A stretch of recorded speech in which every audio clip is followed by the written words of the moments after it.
So this is worth 3 points as well. And basically, Jess, you can hit the lights if you don't mind. And then I've opened up the key to all this, so it's on Moodle if you need to go back and review any of these. They give us the beginning cash, they give us the cash receipts, they tell us how much we spent, and then we have to have what on hand at the end of every period? 10,000 bucks. So we borrowed 70 the first quarter to get to our 10, carry that back up to our beginning balance. Then we had to calculate interest, and Yeah, mine's not right. so a quarter's 3 months. Right, and they borrowed it in the first quarter, paid it back the second, so that should just be 1 quarter, right? So it was outstanding for 3 months. Oh, no, they said they borrowed at the beginning of quarter, they borrow at the beginning of a quarter and repay it at the end. So it's 6 months. So it was 6 months. Yeah, they said I borrow at the beginning of the quarter and I repay my loans at the end of any quarter. So I borrowed it on Jan 1 and I repaid it on June 30th. So 3% a quarter, 2 quarters, 4,200. So if you only did 1 quarter, your numbers from there on are going to be wrong, but that's only 1 point. I mean, if you can see where you have the 2,100 bucks, it's going to carry all the way over, isn't it?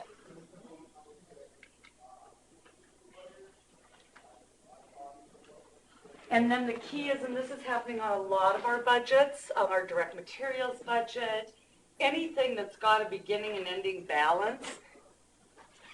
Do you total up the beginning balances to get to your annual?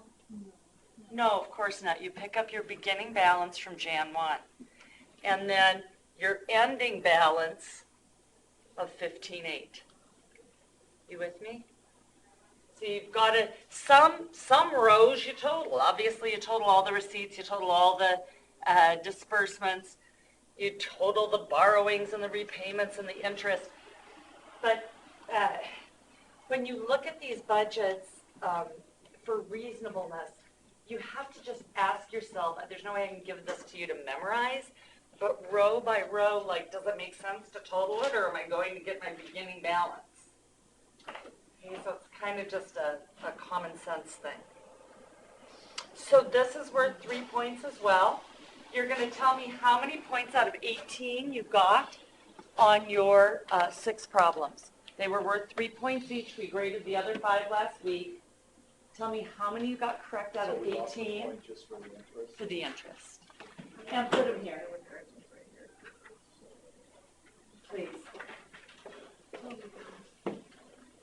So how many you got correct out of 18? And then we're going to go ahead and get going on chapter 9. And Monica, who's listening online, and Gretchen, I gave everybody the opportunity to finish that master budgeting problem for Kennewick Manufacturing for up to 6 extra credit points by Friday, please. I'm grading Gretchen's, and I'm not sure what to do. And then this first column, right? Yeah. And then she repaid it. Yeah, or get a balance. Of course Should you're I not. give her 1? Give her 1 out of 3. 1 out of 3. Yeah, thank you.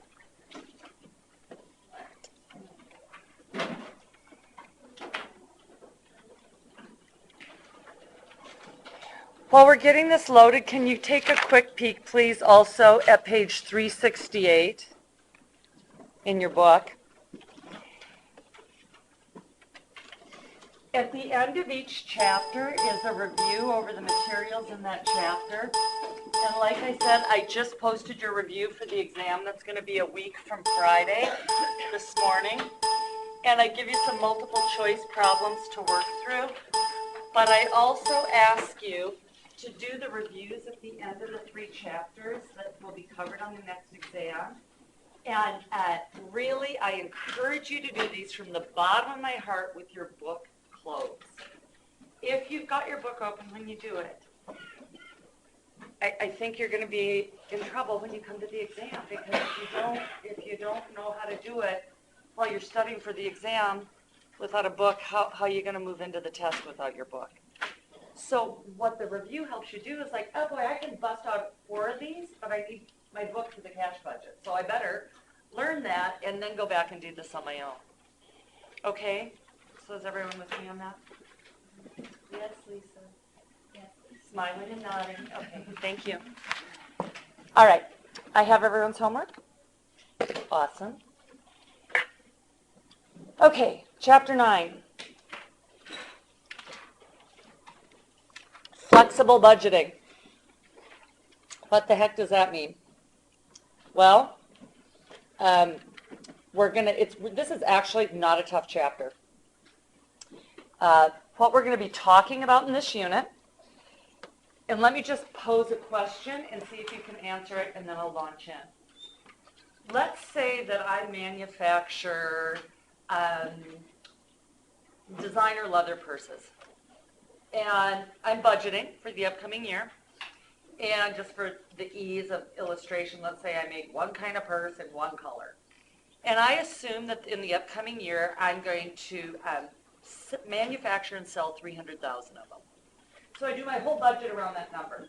Okay, tap into what I'm saying. This is the key right here. So all my budgets are based on 300,000 purses. Then it's a banner year, and I sell 380,000 purses. Can I compare my actual results to what I budgeted and make any assessment on my performance? Why not?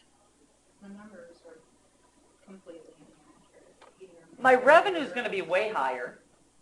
All my expenses are going to be way higher, right? Direct materials, direct labor, variable overhead. Probably my selling expenses are going to be higher. So I print out this report that says all my expenses were over budget, all my revenues were over budget. Can I assess how I did? Not even kind of.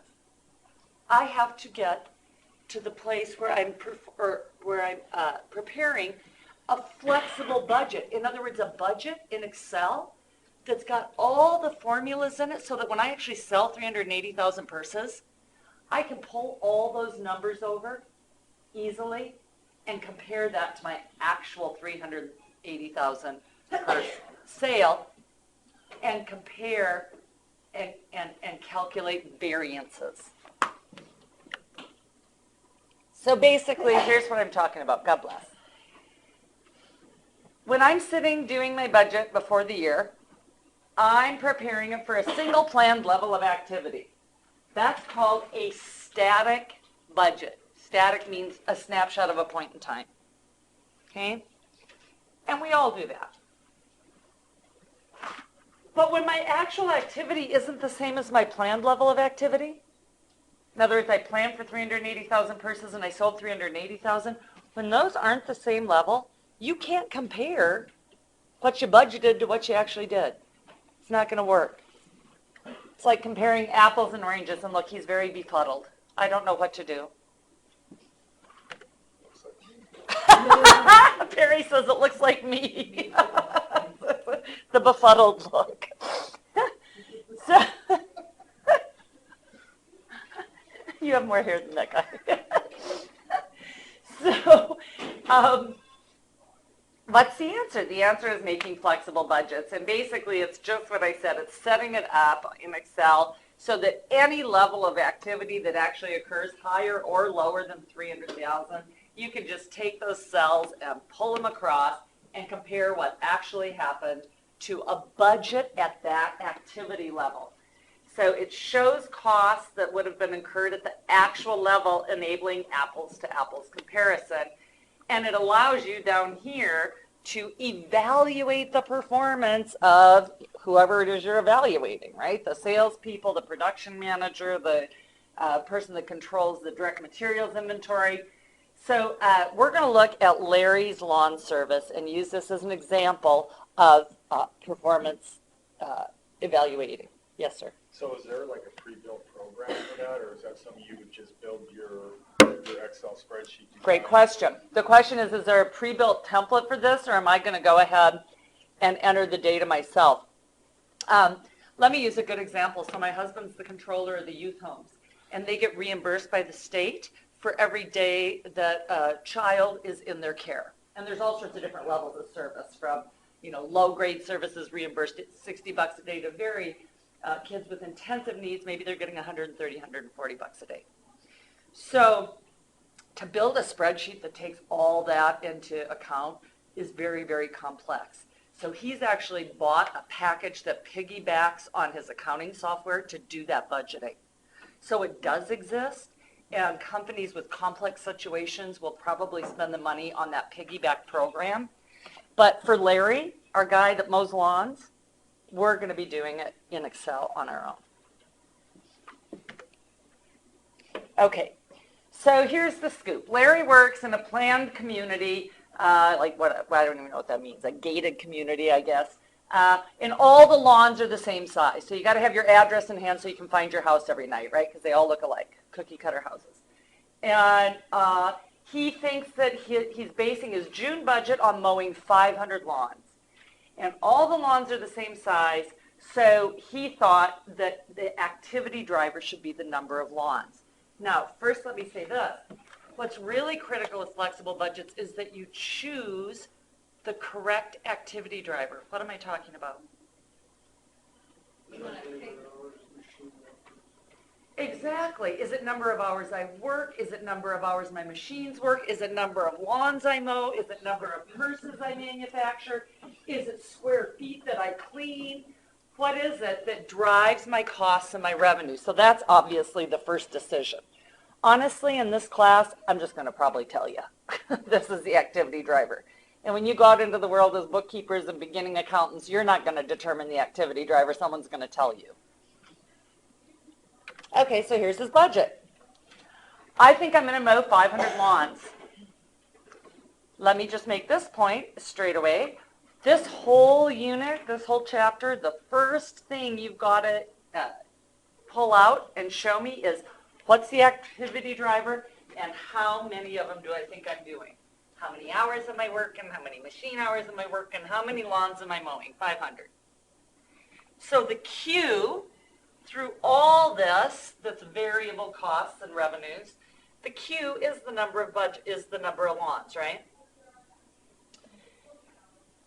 These formulas are just lined out here to show you what's going to be embedded in here, right? So this I actually write out, but in here, what is the formula going to say in here for wages and salaries? Equals 5,000. That's the fixed component, right? Whoops. Equals 5,000 times what? Or plus what? 30 times whatever cell this is, right? Let's say this is, F8 times F8. So that's the formula that gets you that 20,000. Why do you think that's going to be so helpful to have that formula? Exactly. Where I'm going with this is, can you kind of guess, is Larry going to mow exactly 500 lawns? No, of course not. So we're going to have a formula in there that's going to change very easily. Now, second point I want to make about this, can you pretty easily look at the formulas and tell me what's fixed, what's mixed, and what's variable? Right? These are all fixed, right? Because they're just a number. These are variable because obviously it's dependent on the quantity. And this guy is mixed. So does he have an employee? Yeah, it looks like what he's doing is paying him, if I were to speculate, paying himself $5,000 a month and then paying his employees $30 per lawn they mow. I mean, that would be roughly what I think is going on here. And so he's saying, hey, if I mow 500 lawns, I can take $5,000 of salary out and still end up with a $5,000 net operating income. Not a bad little lawn business. As you can imagine, how many lawns did he mow?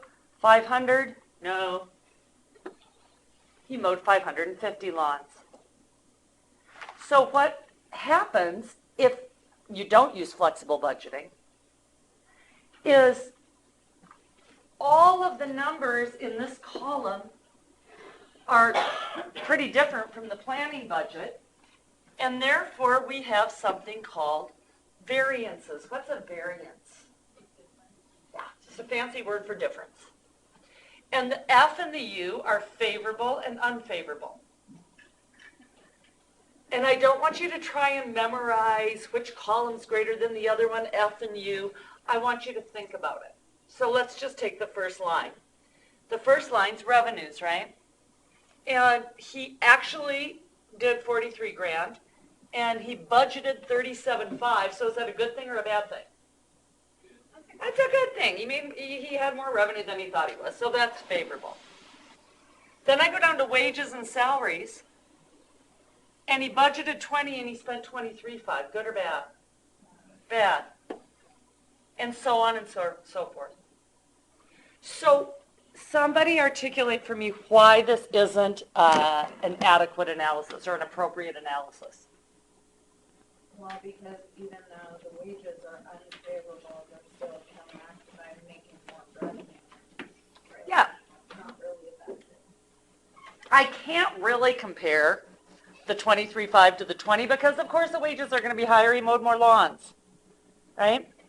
So this is just a completely inappropriate analysis.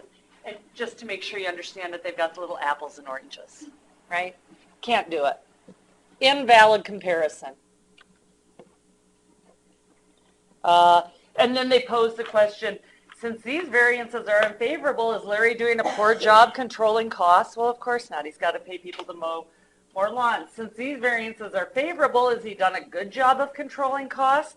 I don't know. I can't use this budget at all. So this gentleman is posing the question, how much of the cost variances are due to the fact that I mowed more lawns? And how much are due to being effective at controlling costs? And in order to understand the answers to these questions, you have to do a flex budget. So just quick review, and you know this. Variable costs change based on what? Activity level. Do they change on a per unit basis? Never. They stay the same per unit and change based on volume, right? Up and down based on volume. Some activity driver. Fixed costs stay the same always, unless you get out of a relevant range, right? What would that mean in a lawn mowing business? What would be the relevant range that would then change maybe our fixed costs? That's exactly it.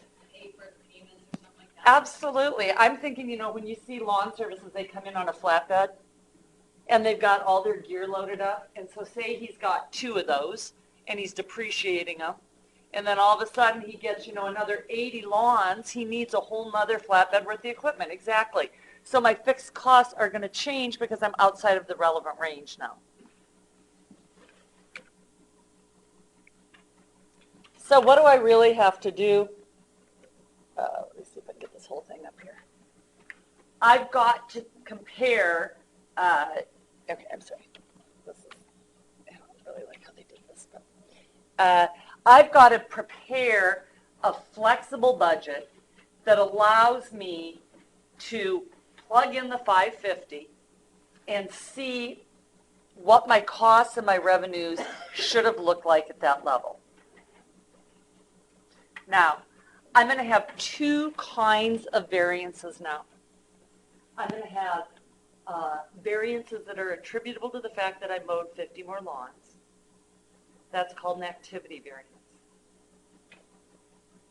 So I'm going to have 2 kinds of variances now. One is attributable to or caused by the difference in the number of lawns I mowed.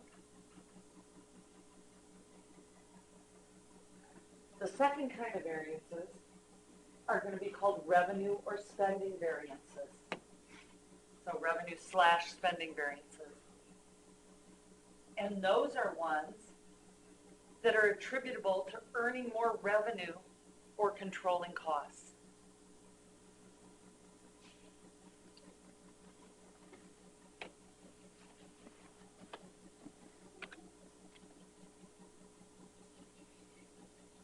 So these are my activity variances. What's the planning budget again? Help me review these terms. How much you think you're going to spend and how much you think you're gonna bring in? Right, and that was based, where did I get those numbers from? 500 last year. Yeah, that was my static budget, right? So this is, I'm sitting in 2015, estimating for 2016, or in this case, he's sitting there in May, estimating for June, right? It's a static budget, and it's somewhere in the future, so it's an estimate, isn't it? So when I compare what I thought I was going to do with my flexible budget, those amounts are called activity variances. So let's look at that. And this is just what you would expect. We've actually already looked at this. This was the apples and oranges. My planning budget was at 500, and here's my flexible budget at 550. So all of these variances are because of what? Yeah, the change in activity level. And it looks like it ended up being a pretty positive thing, as you would expect. I mowed 50 more lawns, I controlled my costs, and I made another $1,650. So this is your activity variances. The next item is what I said is the revenue or spending variances, which is that's comparing what actually happened to the flex budget. The flex budget is the same numbers that we just saw in the last one, and the actual I get from where? Yeah, my QuickBooks, right? Usually my statements, my financial statements. So this one compares what actually happened to my flexible budget, 550. These are the same numbers that were just on that last budget I showed. Now, what does this show me? What can you construe from this budget? So this is my flexible budget at 550 versus actual. That's probably the amount you were multiplying by your activity. Yes, my flexible budget, everything in here is multiplied by 550. But what does it tell you, for example, how did I do with gas and supplies?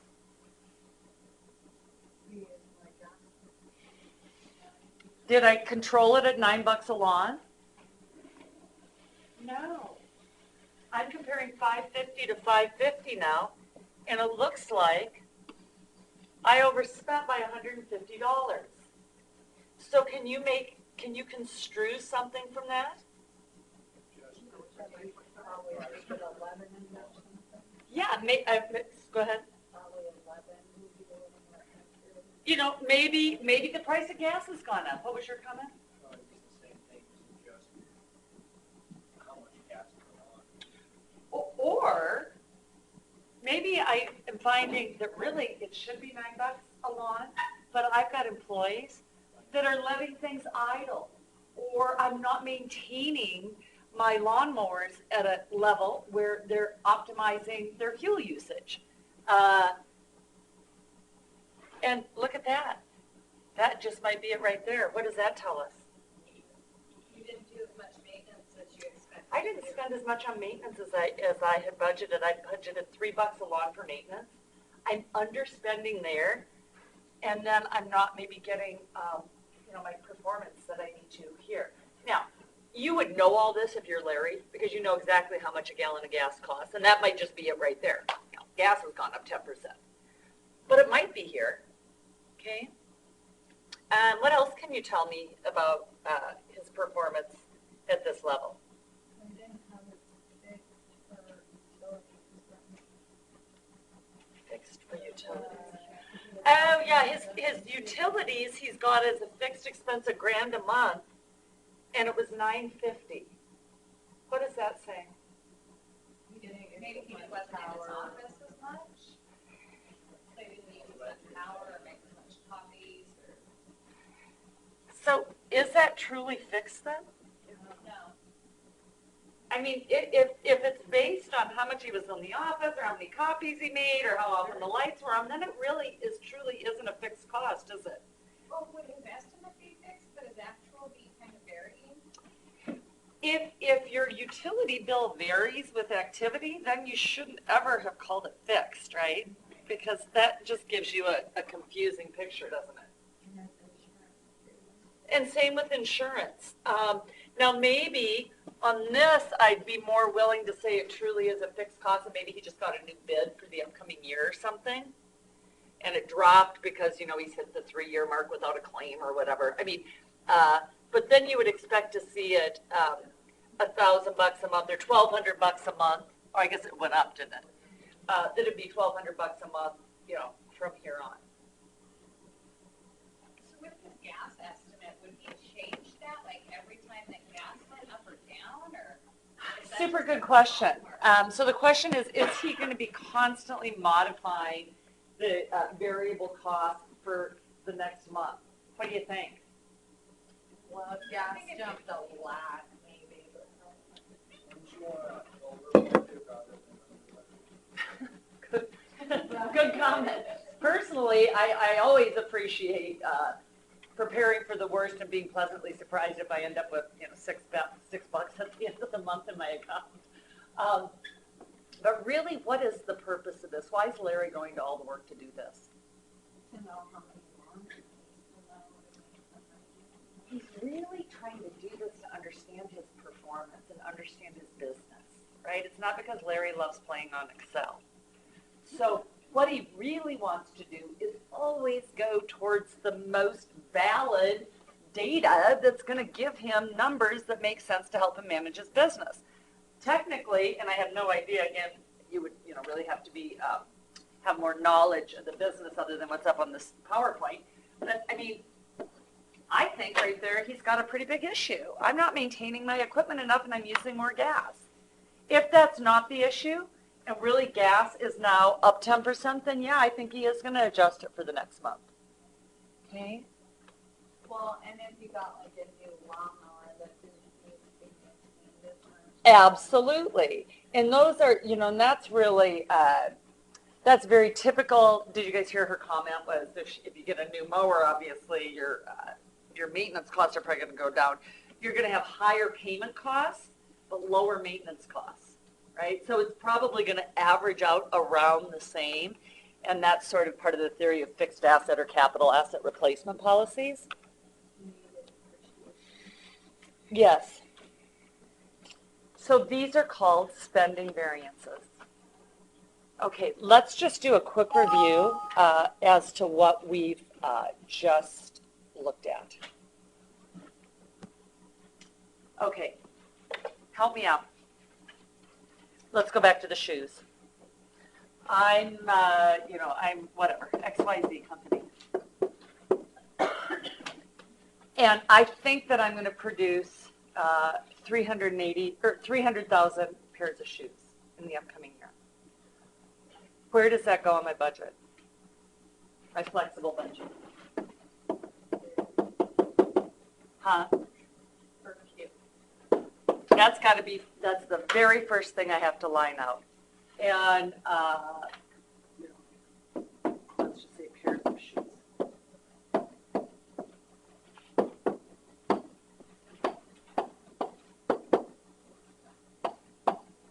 Right, 300,000 pairs of shoes. What are my columns going to look like? And I want to learn, or I want to know all these variances. I want to know my activity variances, and I want to know my spending and revenue variances. So how many columns am I going to need?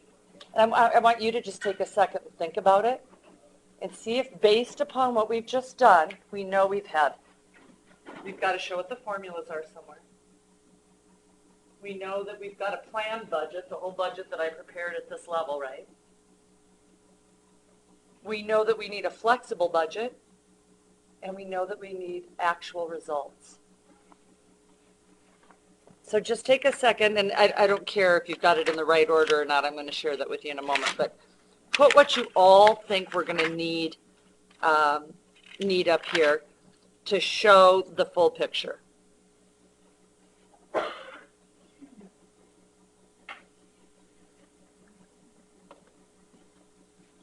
So let's just say, I'm just going to have a very simple P&L here. Sales.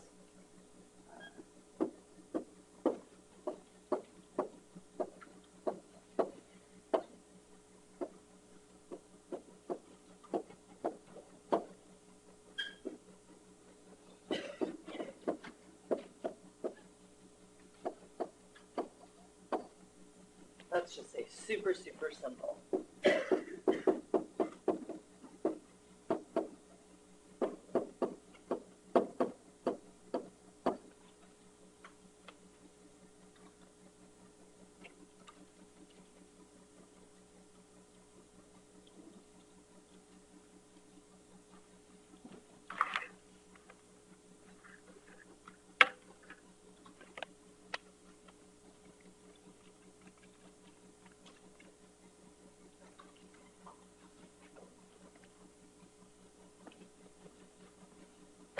So what's the first column going to be? Or what kinds of things do you want to ask me that need to go up here?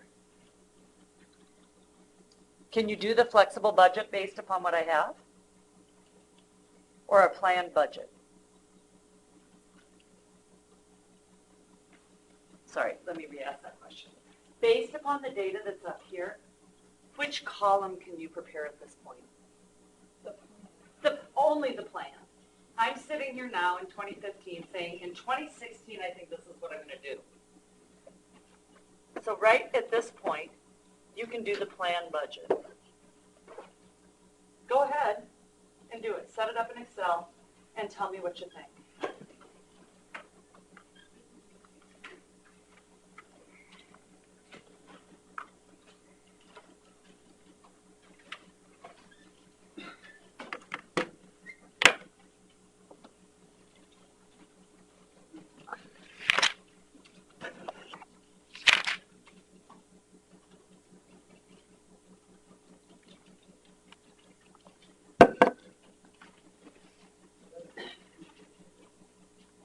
Actually, that's going to be on the far right. I'm sorry. Fixed expenses, I didn't even really define them.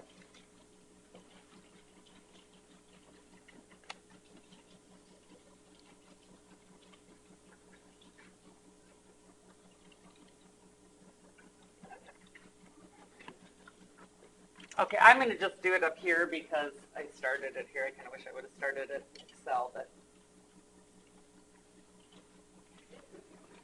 300,000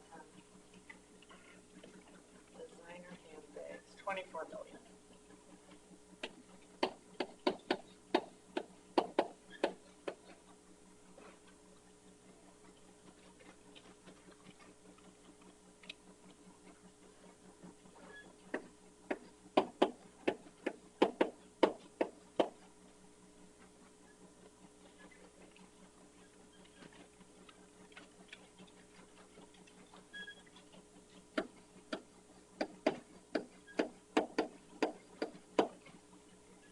You know what, this number doesn't make sense. Let's make this 1 million rather than 100,000.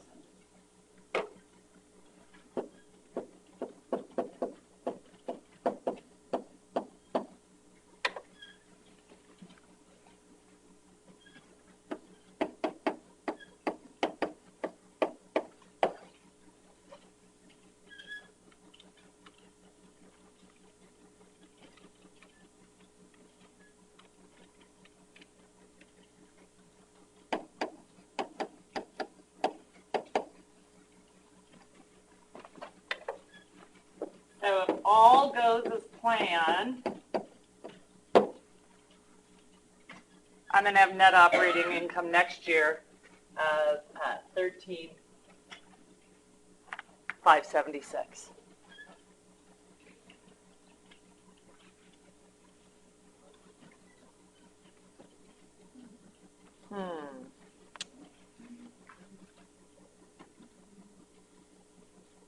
Is that what you guys got?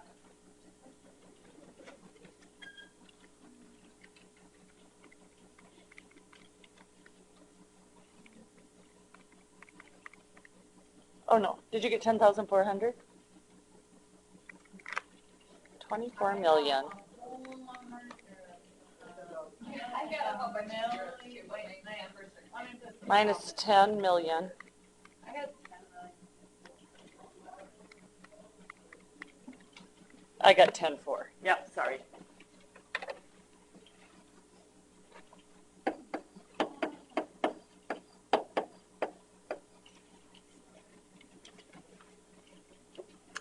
What do you want to ask me? So this is before 2016 hits.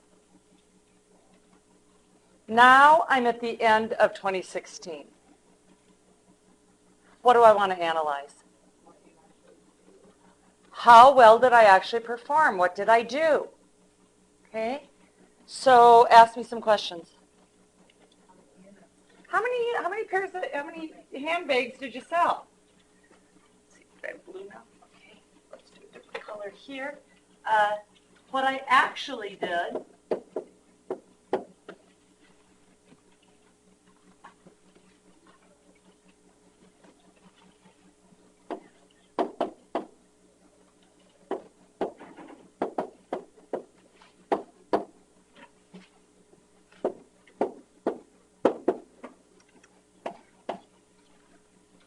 I actually sold 308,000 pairs of shoes. And I have to tell you what my numbers look like there, don't I? So let's do that.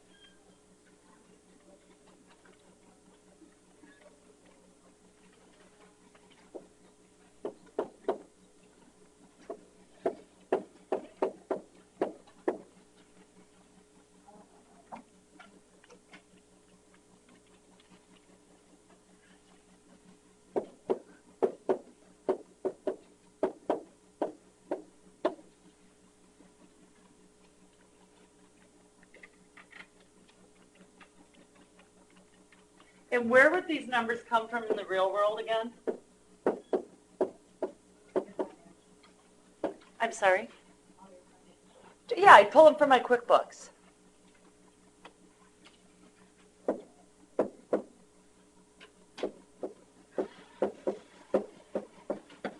Okay, go ahead and calculate my real net operating income. So these numbers I just give you. So you can just put those in directly. You don't need to write formulas because this is going to come from your QuickBooks.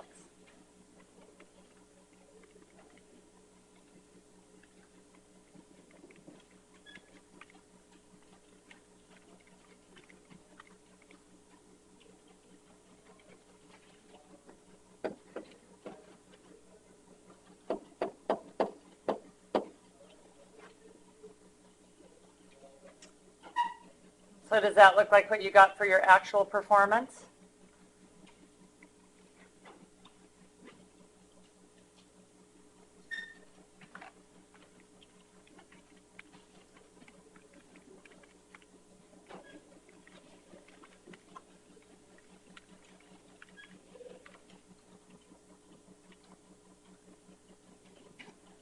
Can you do a flexible budget now with the information you have?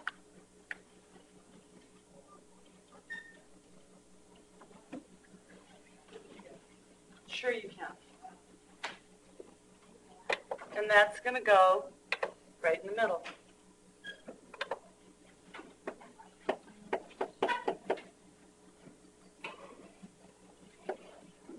What activity level are you going to do your flex budget based on?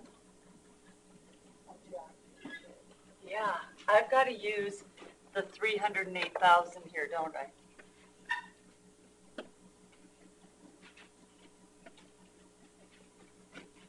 So the 308,000 is the number used for the actual results, clearly, because that's what I just pulled from my P&L.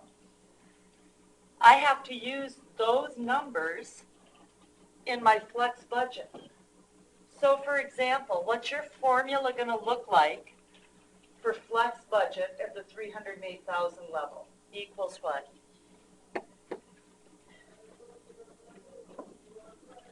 whatever this cell is, right? So let's say this is, G8. Go ahead. You've got the wrong number. What? 308,000. No, well, they didn't sell them for 80, did they? The actual results, this is the budgeted numbers. This is what I thought I was gonna sell them for. Did I? No, I didn't sell them for 80 bucks a pop. My actual results, and we're gonna see that when we do the flexible budget. These numbers, you guys, I pulled straight off of my P&L. They're not necessarily what I budgeted. That's what actually happened. Can you do the flexible budget now? Can you fill those numbers out? Raise your hand if you have no idea what to do next. I'm not even-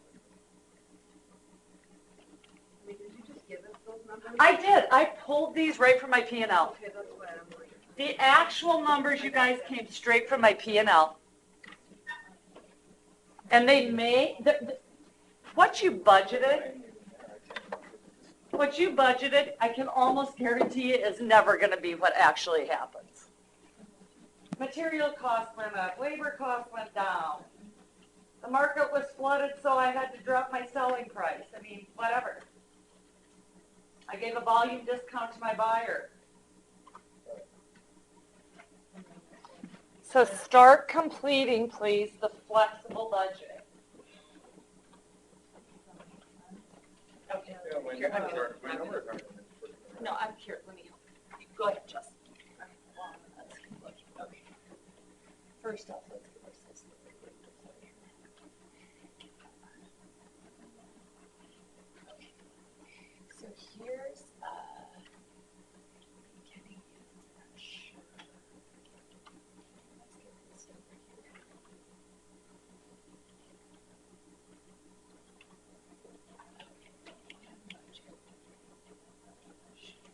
Right? Now, great. Okay, great. Probably want negative numbers here, right? Because they're expensive. Okay, write me a formula for your sales expense.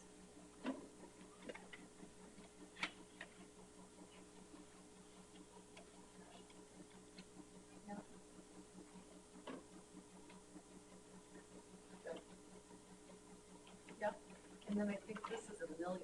I think we just put the wrong number.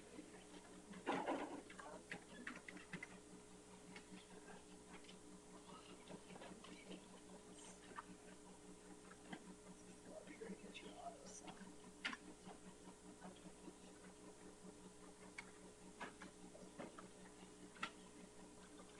Thank you.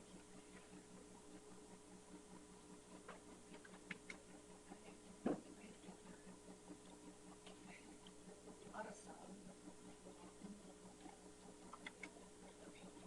Now, so this is your planning budget.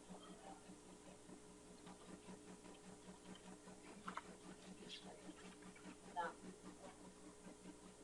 what actually happened?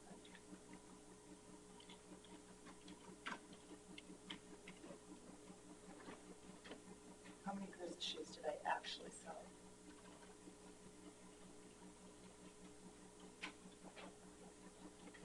How many pairs? Yeah.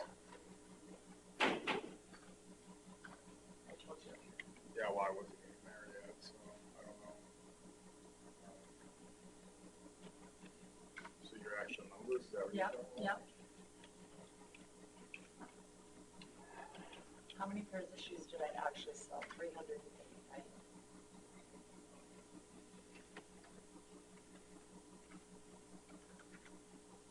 Great. Now, these numbers, I just gave you. You've just got to key those in. I gave you those. They came from the P&L. Then you're going to set the flexible budget up there in the middle and call them E. So let's go over and make sure you know how to do that. Rated flexible. And that's where all the data goes based on the 308,000 issued. So say wherever you're at, and we'll pick this back up on Friday, you should take a look at the chapter. We're gonna calculate our variances and then try and make some analysis on this. I think it'll make maybe a bit more sense after you've taken a look at the chapter itself. And again, these numbers aren't something you can calculate the actual. I have to give you those numbers, okay? You did the planning budget ahead of time. I give you the actual numbers. You calculate the flexible numbers, and then we're going to do a comparison. So, any questions on what you need to have done by Friday?